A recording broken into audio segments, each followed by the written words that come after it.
안녕하세요. 김동희입니다. 2023년도 시험 대비 임업경영 이론 수업 시작하도록 하겠습니다. 본격적인 이론 수업을 진행하기 전에 간단하게 커리큘럼과 앞으로 우리가 어떤 내용들을 같이 공부하게 될지 간략하게 먼저 말씀드리도록 하겠습니다. 지금 진행하는 이론 수업은 원래 10주 과정입니다. 그렇지만 바로 다음 주가 또 추석이고 또 혹시라도 어떤 변수가 있을지도 모르기 때문에 넉넉하게 3개월 과정으로 생각을 해주시면 되겠습니다. 그래서 우리가 이론 수업을 약 9월에서 11월까지 진행을 하는 것으로 생각을 하시면 되겠고요. 그리고 이제 12월 그리고 23년도 1월 이렇게 두 달 동안에는요. 단원별 기출문제 풀이 수업이 진행이 됩니다. 단원별 기출문제 풀이 수업이 진행이 되고 그리고 2월, 23년도 2월에는 단원별 연습 문제 풀이 수업이 진행이 됩니다. 그리고 3월 달에는 국가직 대비 모의고사 3월 달에는 국가직 대비 모의고사 수업이 진행이 되고 그리고 이제 우리가 4월 초 정도가 되면은 국가직 시험을 보고요. 국가직 시험이 끝나면 그 이후에는 또 약 6주 과정으로 지방직 대비 모의고사가 진행이 됩니다. 그래서 이제 지방직 대비 모의고사 같은 경우는 국가직 시험이 끝나고 개강이 되는 것이다 보니까 뭐 4월 중순 또는 5월 초 이런 정도에 아마 이제 시작을 하게 될 거예요. 지방직 시험 일정에 따라서 개강 날짜는 조금 일러질 수도 조금 늦어질 수도 있습니다. 그렇지만 뭐 되도록이면은 국가직 시험 끝나고 한 주 정도 있다가 바로 지방직 대비 모의고사가 개강하는 것이 주로 이제 일반적인 지금까지의 그런 일정이었습니다. 그래서 4, 5월 대략적으로 지금까지 했었던 것처럼 이렇게 약 4, 5월 한 중순 뭐 국가직 시험 끝나고 그리고 이제 6주 과정으로 지방대 모의고사 이렇게 진행이 되고요. 우리가 이제 지금 진행하는 이 이론 수업 같은 경우는 전공하신 분들 또 전공 안 하신 분들 모두 다 잘 이해하실 수 있도록 최대한 좀 쉽게 진행을 해볼 생각입니다. 그래서 이 이론이 탄탄하게 뒷받침이 되어 있어야 단원별 기출문제 풀이 또 연습문제 풀이, 모의고사, 수업 이러한 것들이 다 순수하게 원활하게 이제 진행이 될 수가 있겠죠. 사실 이 이론 수업이 굉장히 중요한 수업입니다. 밑바탕이 제대로 깔려있지 않으면 사실 다음 단계로 넘어가기가 상당히 힘이 듭니다. 그 밑바탕이라고 하는 것은 기본, 기초적인 것들, 그리고 이해, 이러한 것들을 얘기를 하는 것인데요. 그런 것들이 뒷받침되지 않고 무작정 그냥 암기만 옛날 기출문제들 암기만 하고 시험장에 들어가신다고 하면 혹시라도 응용을 해야 되는 문제 또는 변형을 한 문제들이 나왔을 때 답을 찾기가 좀 어려워집니다. 그래서 이 밑바탕을 튼튼하게 잘 쌓으실 수 있도록 이론 수업이 진행이 될 것이고요. 그리고 이제 단원별 기출문제 풀이가 이제 2달간 진행이 되고요. 이 단원별 기출문제 풀이부터는 이제 계속해서 이제 우리가 문제풀이 수업을 진행을 하게 되는데 문제풀이 수업은 계속 프린트로 우리가 이제 진행을 하게 될 것입니다. 그래서 단원별 기출문제 풀이도 제가 단원별로 기출문제들을 모아서 프린트를 드리고 그 프린트로 수업이 진행이 되고요. 이 단원별 기출문제 풀이 수업을 진행을 할 때는 혹시라도 이론 수업을 들으시면서 이해가 조금 안 됐다 이런 부분이 있으셨더라도 문제풀이 수업을 통해서 다시 한 번 더 이해를 하실 수 있도록 또 이것도 최대한 풀어서 수업을 진행을 할 예정입니다. 그리고 단원별 연습 문제 풀이 같은 경우는 기출이 안 됐지만 아직까지는 기출이 안 됐지만 기출이 될 만한 가능성이 있는 사항들 또는 기출이 되었는데 살짝 변형이 된 그런 문제들 이런 것들을 제가 풀어봄으로써 부족한 부분들도 보충을 하고 실력이 한 단계 더 업그레이드 될 수 있도록 단원별 연습 문제 풀이가 진행이 될 것이고요. 그리고 국가직 대비 모의고사, 지방직 대비 모의고사 같은 경우는 실제 시험의 난이도와 비슷한 정도의 수준 또는 조금 더 높은 정도의 수준 문제들을 다뤄봄으로써 시험장에서 문제를 풀었을 때 당황하지 않을 수 있는 연습을 하게 될 것입니다. 그리고 물론 지금까지 내가 어느 정도 실력을 쌓아왔는지 확인을 하는 시간도 다 같이 가지게 되겠죠. 그리고 원래는 이제 작년까지만 하더라도요, 지방직 대비 모의고사 수업이 진행이 될 때 제가 전체적인 그 과목별로 총정리하는 시간을 한번 같이 가졌었어요. 그래서 총정리 프린트와 총정리 수업이 총정리 프린트와 또 총정리 그 수업이 이 지방직 대비 모의고사 수업에 작년까지만 해도 들어가 있었는데 이제 올해는 그 내용이 지방직 대비 모의고사에서 좀 분리가 됩니다. 우리 학원에서 학원에서 판매하는 상품이라고 표현해야 될까요? 그런 것들 중에 지안 패스 상품이라고 하는 것이 있죠. 그 지안 패스 상품을 이제 아무래도 결제를 하시면 전 커리큘럼을 다 들으실 수 있는 걸로 알고 있는데요. 그런 상품을 이제 구매하신 분들 같은 경우 뭔가 그 상품을 구매하신 거에 대해서 좀 어떻게 보면 혜택이라고 해야 될까요? 좀 메리트가 있어야 되지 않나라는 얘기가 있었던 것 같아요. 그래서 제가 앞으로는 그 수업을 총정리하는 수업을 따로 혼자 나와서 촬영하고 지안 패스, 전공 지안 패스 또는 전과목 지안 패스 같은 거 그런 것들을 들으시는 분들의 그 패스 강의 목록에 걔가 따로 업로드가 앞으로 되도록 그렇게 이제 진행이 될 것입니다. 이건 학원 방침에 따라서 이제 그렇게 이제 앞으로 바뀌게 되는 거예요. 그래서 국가직대회 모의고사 4주, 지방직대회 모의고사 6주, 그리고 이번에는 올해부터는 이 지방직대회 모의고사에서 총정리 내용은 이제 분리가 되어서 빠진다라는 거 이제 한번 말씀 이제 드릴게요. 그리고 이제 앞으로 우리가 같이 공부를 하게 되는 내용이 무엇인지 간단하게 말씀을 드려보도록 하겠습니다. 지금 제 교재를 보시면 교재가 이론편 1권, 2권, 그리고 3권이 기출편 이렇게 이제 구성이 되어 있습니다.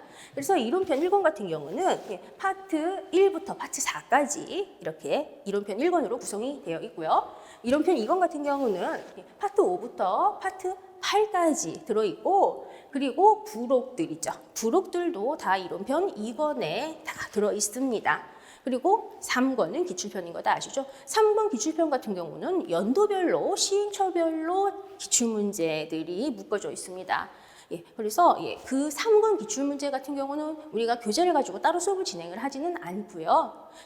기출문제 풀이 수업은 아까 말씀드렸다시피 프린트로 단원별로 진행이 되고, 3권은 제가 전에 설명회라거나 이런 데에서도 좀 말씀을 드리기는 했었지만, 공부가 충분히 많이 되고 나서 시험 보기 전에 다시 한번 점검을 하는 차원에서 시험 보기 약 일주일 전쯤 그럴 때 한번 3권을 한번 쫙 풀어보시는 걸 제가 이제 추천을 드립니다. 그렇게 시험 보기 한 일주일 전 정도의 3권 내용을 풀어보면 지금까지 공부한 내용이 정리가 되는 것뿐만이 아니라 공부가 다 되었다고 생각했는데 놓친 부분들, 이런 것들을 다시 한번 점검할 수 있단 말이에요. 그래서 최종 마무리 단계에서 3권 풀어보시면 되겠습니다. 그리고 이제 부록 같은 경우 보시면요, 산림관계법규 이러한 것들이 우리 부록에 다 들어가 있고요. 그리고 산림자원 공익가치 평가까지 내용들이 부록에 있습니다. 그러면 먼저 파트 1 임업경영 일반 같은 경우는 어떤 내용을 다루는 부분이냐면요. 먼저 첫 번째로 임업경영의 이하라고 하는 것이 있습니다. 임업경영의 정의, 임업의 정의, 산림경영의 정의, 그러한 것들 아주 기본적인 사항들 있죠. 그러한 것들이 이제 임업경영의 이해라고 하는 부분에서 우리가 이제 다루게 될 부분이고요. 그리고 여기 파트 1에서 챕터 2, 3 부분 있죠. 이 부분 같은 경우는 올해 교재에서 내용이 완전히 싹 바뀌었습니다. 그래서 이 부분은 나중에 우리가 교재를 보고 같이 수업을 할 텐데, 지금까지 제가 항상 산림자원 현황이라거나 임업경영 현황 이런 거는 주로 이론 수업 마지막 시간에 항상 다루었어요. 그래서 이번에도 임업경영 이론 마지막 시간에 이 챕터 2, 3 내용을 다룰 것인데요. 그때는 이 교재 내용을 가지고 우리가 마지막 시간에 이걸 다룰 것입니다. 그리고 그걸 다룰 때에는요, 5년 주기로 조사 결과 발표되는 거, 그 기준으로 지금 교재가 써 있는 거니까 그 내용 교재로 같이 수업하고, 또 매년 발표되는 통계 발표가 있는 걸 아시는 분도 계시겠고 모르시는 분도 계실 텐데, 매년 발표되는 통계 결과, 그거는 제가 프린트를 만들어서 같이 마지막 시간에 이 부분이랑 같이 진행을 하도록 하겠습니다. 그리고 이제 우리나라의 임업경영 특성과 관련한 부분이 또 굉장히 많이 출제가 되는데요. 이거는 이제 우리나라 임업경영의 기술적 특성, 뭐 경제적 특성, 이러한 것들의 특징, 그런 것들을 우리가 이제 같이 다루는 부분이고요. 그리고 임업경영의 생산 요소, 노동, 자본, 임지, 이러한 것들의 특징들, 그런 것들을 우리가 다 여기 파트 1에서 다루게 됩니다. 그리고 이제 뭐 미래의 산림 자원에는 어떠한 것이 있고 정의가 어떠한 것이냐, 이런 것까지 같이 다루고요. 그리고 이제 파트 2, 임업경영의 기본 요소라고 하는 것이 있는데요. 공부를 해보신 분들 같은 경우는 임업경영에서 이 파트 2 부분이 얼마나 중요한 부분인지 이미 아시고 계실 거예요. 우리 임업경영 시험이 총 20문제죠. 9급 20문제인데 20문제 중에서 파트 2 부분에서 약 6문제 정도가 거의 매년 출제가 되고 있습니다. 그러면 20문제 중에서 6문제가 이 파트 2에서 출제가 된다고 본다면 굉장히 높은 비율을 차지하고 있다고 볼 수 있거든요. 그래서 굉장히 중요한 부분이고, 우리가 실제 이론 수업을 진행을 할 때에도 파트 2에서 가장 많은 시간을 할애하게 될 것입니다. 그리고 파트 2 같은 경우 여기서부터 이제 우리가 계산을 하게 됩니다. 계산이 여기에서 들어가는데요. 공식을 처음 보면은 굉장히 낯설고 머릿속에 잘 안 들어올 거예요. 그렇지만 공부를 하다 보면 이 공식은 이름은 다르지만 앞에서 다른 공식이랑 똑같네, 이러한 것들도 있고요. 그리고 또 이해를 하고 계산을 하게 된다면 사실 별로 어렵지 않은 그런 정도의 계산들입니다. 그리고 우리 임업경영에서 계산 문제들은요, 더하기, 빼기, 곱하기, 나누기만 할 줄 알면 계산 다 충분히 할 수 있어요. 뭐 미적분이라거나 뭐 어려운 계산 그런 거 없습니다. 그리고 굉장히 어려워 보이는 공식이 있어도 고민을 할 필요가 없어요. 그거는 왜 그런지는 뒷부분에서 산림평가 부분 말씀드리도록 하겠습니다. 일단 이 임업경영의 기본 요소, 여기 굉장히 중요한 부분이고, 여기에서는 우리가 임업경영의 목적과 지도 원칙, 이러한 것들부터 다루게 되는데요. 지도 원칙이라고 하는 것은 경제 원칙, 그리고 보수성 원칙, 복지 원칙 등이 있습니다. 그리고 걔네의 세부적인 사항은 나중에 이제 수업에서 이제 다뤄볼 거고, 이런 게 있다만 이제 우선 간단하게 말씀드리는 것이고요. 그리고 이제 임업의 생산 기간과 관련해서는 벌기령, 윤벌기, 회기년, 갱신기, 갱정기, 이러한 단어들이 나올 것입니다. 그런 단어들이 사실 굉장히 구식 단어들이고, 임업 쪽 공부를 안 해보신 분들한테는 상당히 낯선 단어라고 느껴지실 거예요. 그렇지만 수업 잘 들으시면 별로 문제가 되지는 않습니다. 그리고 이제 요즘에는 그런 생산 기간과 관련한 용어의 정의라거나 의미를 물어보는 문제들 나왔을 때 수업 들으신 분들은 굉장히 쉽게 다 답 찾고 넘어가세요. 그러니까 용어 때문에 거부감 느끼실 필요는 없으세요. 충분히 수업에서 다 이해하실 수 있도록 쉽게 풀어서 진행을 하도록 하겠습니다. 그리고 여기 보시면 또 법정림이라고 하는 단어가 세 번째 챕터에 있는데요. 법정림이라고 하는 거를 처음 보면 혹시 법으로 뭔가 정한 살림인가? 이런 느낌이 들어요.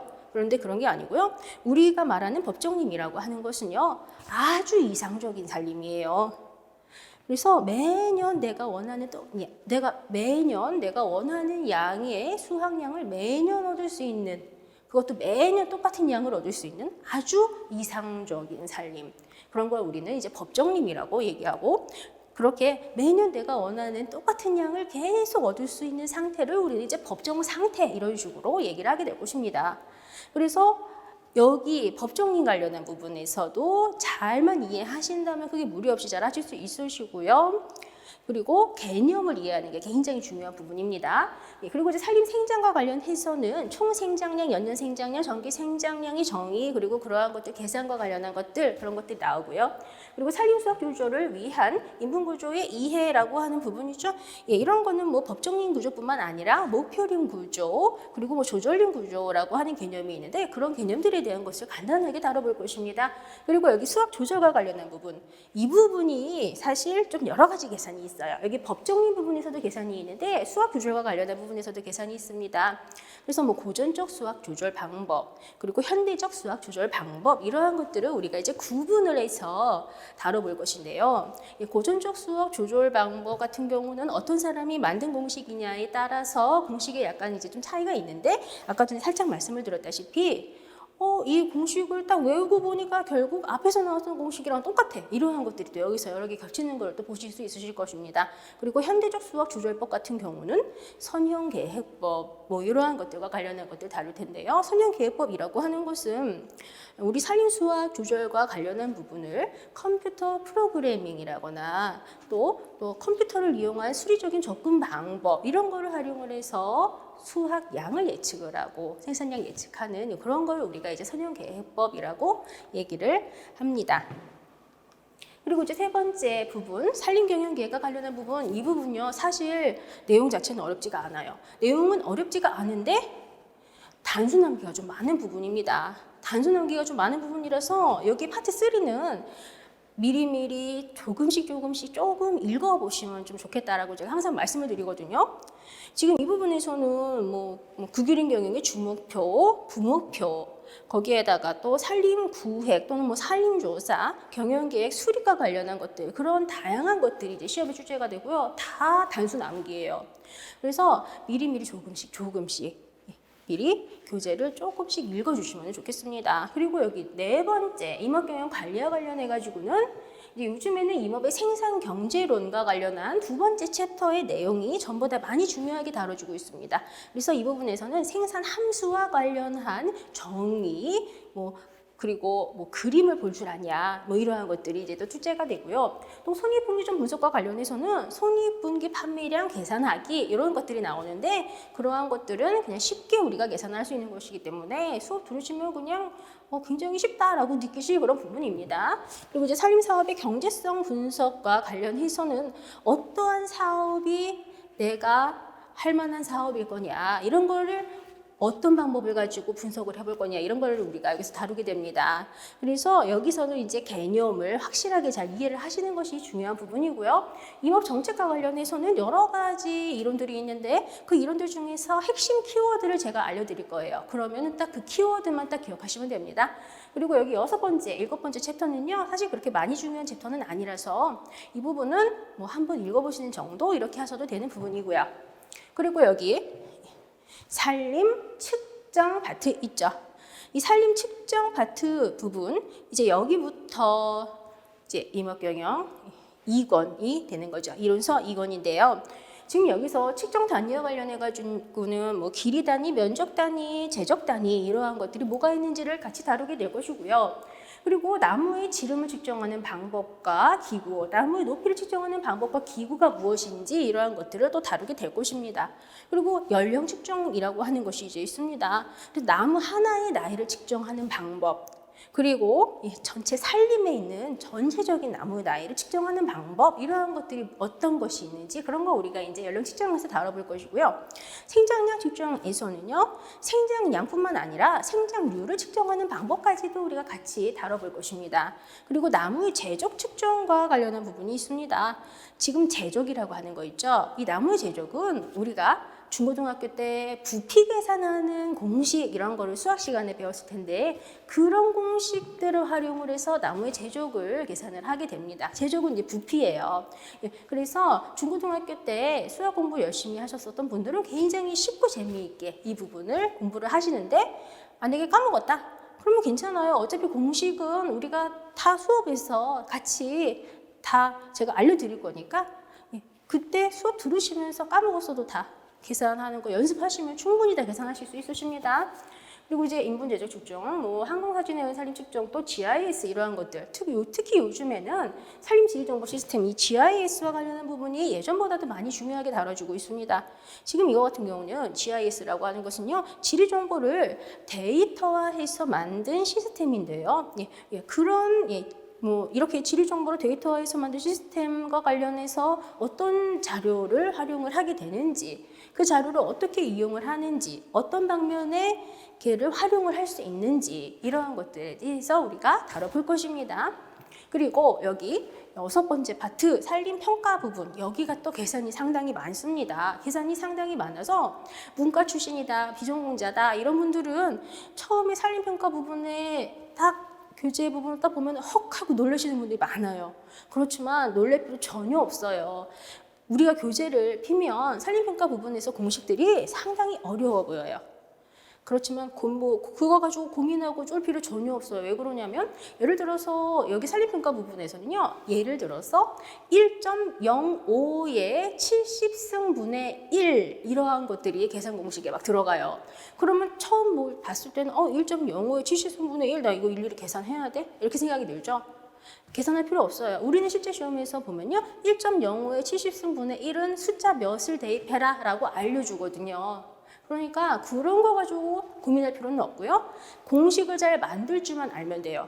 그런데 여기 산림평가 부분은 처음 뭐 혼자 공부하신다거나 뭐 아니면 뭐 그냥 드립다 암기만 해야 되겠다 이제 이렇게 하시는 분들은 무작정 여기 산림평가 부분에 있는 공식들을 그냥 외우기만 하려고 하세요. 그런데 산림평가 부분에서는 여러 가지 공식들이 많이 있는데 이해를 하고 공식을 본다면 일부러 내가 공식들을 외우지 않아도 베이스가 되는 몇 개의 간단한 공식을 활용을 해서 내가 새로운 공식을 충분히 만들어낼 수 있는 파트가 산림평가 파트입니다. 그래서 처음에는 어렵게 느껴지시지만 이해를 잘하고 수업을 듣고 이제 문제 풀면서 연습을 잘 해보시면 오히려 산림평가 부분이 공부하기가 제일 재미가 있고 실제 시험에서도 이 산림평가 부분 문제가 많이 나왔으면 좋겠다 이렇게 말씀을 하시는 문과 출신 비전공자분들 상당히 많이 계세요. 그래서 여기는 처음에는 어려워 보일지 몰라도 공부를 하고 보면 상당히 재미있는 그런 파트가 될 것입니다. 그리고 지금 여기에서는 뭐 굉장히 다양한 용어들 역시 여기서도 이제 다루게 될 텐데요.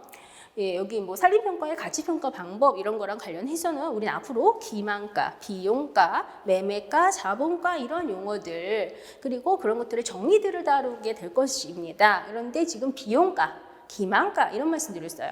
기만가라고 하는 것은 뭐냐면요. 기대값이라고 생각을 하시면 됩니다. 예를 들어서 어떤 산림에서 내가 50년 후에 100만 원의 수익을 얻을 것으로 예상이 돼요.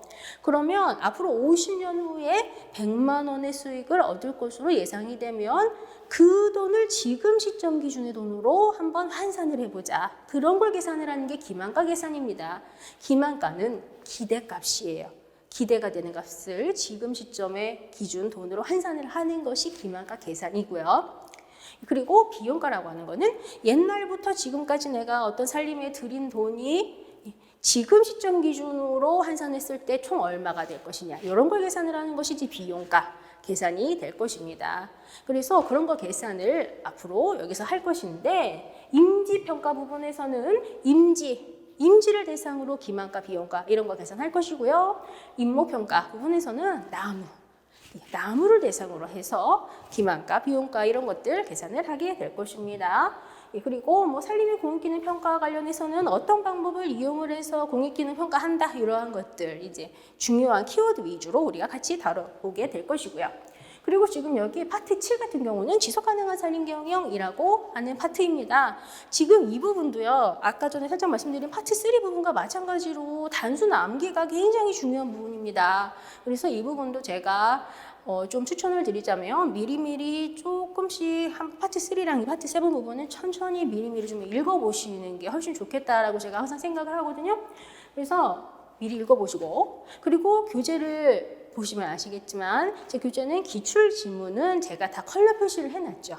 그렇기 때문에 이 부분 그리고 파트 3 부분 그런 부분 교재를 피셨을 때 어떤 부분이 출제가 되었는지 처음 공부하시는 분들도 다 알아보실 수 있어요. 그리고 제가 몇 년도에 언제 출제가 되었다 이런 거 다 기출 표시 해놨잖아요. 그래서 그렇게 표시된 것들 위주로 눈도장을 미리미리 좀 찍어주시면 굉장히 도움이 많이 될 것입니다. 이 부분의 내용이 어렵지는 않아요. 언제 몇 년도에 어떤 회의를 했고 거기서 어떻게 하자고 했다.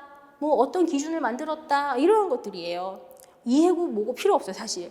그냥 드립대 암기 부분이거든요. 그러니까 미리미리 조금씩 이제 읽어주시고 이 부분은 우리가 수업을 진행하면서 제가 이제 중요한 부분을 이제 찝어드리고 앞으로 나올 만한 거 찝어드리는 거 위주로 이제 진행을 하게 될 것입니다.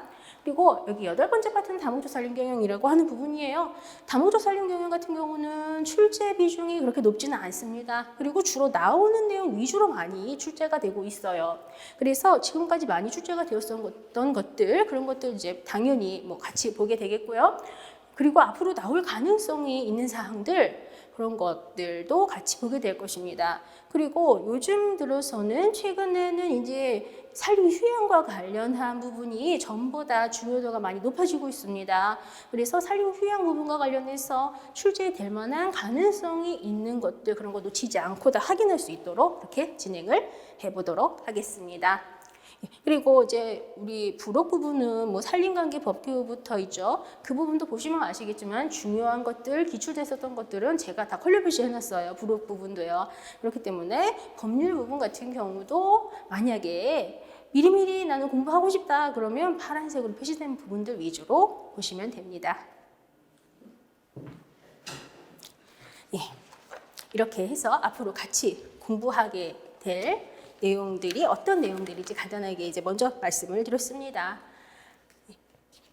예, 그러면 우리가 이렇게 공부하게 될 사항들 열심히 공부해 주실 거라고 믿을게요. 그리고 또 자주 질문받는 게 비전공자가 할 수 있냐? 이런 질문 상당히 많이 받습니다. 비전공자 당연히 할 수 있습니다. 전공했냐? 전공하지 않았냐가 중요한 게 아니고요. 열심히 했냐? 안 했냐? 그게 합격의 당락을 결정을 짓는 것입니다. 그렇기 때문에 비전공자라고 해서 쫄 필요도 없으시고 전공자라고 해서 너무 자만하실 필요도 없으십니다. 열심히 하는 사람이 합격하는 시험이에요. 합격하신 분들 보면 전공하신 분들 당연히 많죠. 그렇지만 비전공자분들도 상당히 많이 있습니다. 그래서 열심히만 하면 된다는 거 꼭 명심하시고요. 그리고 보통 우리 기술중졸은 단기 합격이 가능하다고 얘기해요. 단기 합격 가능한 거 맞습니다. 그런데 단기 합격이 행정직보다 단기 합격이 가능하긴 한데 공부를 조금 하고 공부를 대충 하고 단기 합격할 수 있다는 얘기가 아닙니다. 행정직렬 공부하듯이 열심히 공부를 한다면 아무래도 우리 기술직렬은 행정직보다 경쟁률이 낮으니까 똑같이 행정직만큼 열심히 한다면 행정직보다 단기에 당연히 합격할 수 있어요. 공부를 조금 해서가 아니라 행정직처럼 열심히 한다면 단기 합격이 가능하다는 거. 대충 하고 조금 하고 막 놀면서 하고 이렇게 해서 합격시켜주는 직렬은 절대 없습니다. 이거 꼭 명심하시고 열심히 공부해 주세요. 그러면 잠시 쉬었다가 이제 본격적인 수업 진행하도록 하겠습니다.